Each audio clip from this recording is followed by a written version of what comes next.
হে মুমিনগণ, কিয়ামত খুব সন্নিকটে। আর কিয়ামতের আগেই এই ছোট আলামতগুলা বেশি দেখা যাবে।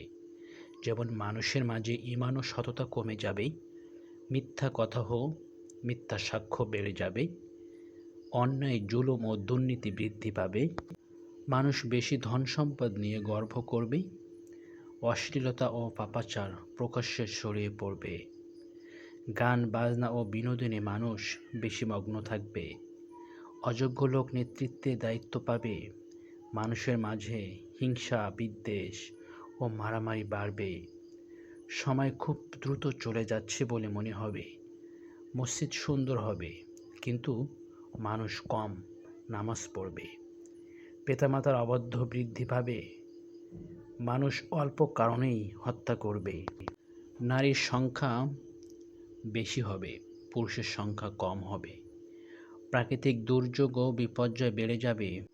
কিয়ামতের বড় আলামত ইমাম মাহদী আলাইহিসসালামের আগমন, দাজ্জালের আবির্ভাব, হযরত ঈসা আলাইহিসসালাম পৃথিবীতে অবতরণ করবেন, ইয়াজুজ মাজুজ বের হবে, পৃথিবীতে বড় ধোঁয়া দেখা যাবে, সূর্য পশ্চিম দিক থেকে উদয় হবে, দাবাতুল আরদ এক বিশেষ প্রাণী বের হবে, 3টি বড় ভূমিকম্প পূর্ব, পশ্চিম ও আরব অঞ্চলে হবে, ইয়েমেন থেকে আগুন বের হবে, মানুষকে হাসরের মাঠে জড়ো করবে।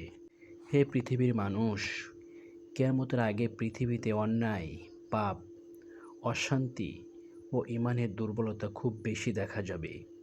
তখনই বড় বড় আলামতগুলো প্রকাশ্য পেতে শুরু করবে। তো আসুন আমরা সবাই আমল করি, আল্লাহর পথে থাকি। তো সবাই ভালো থাকবেন। আল্লাহ হাফেজ।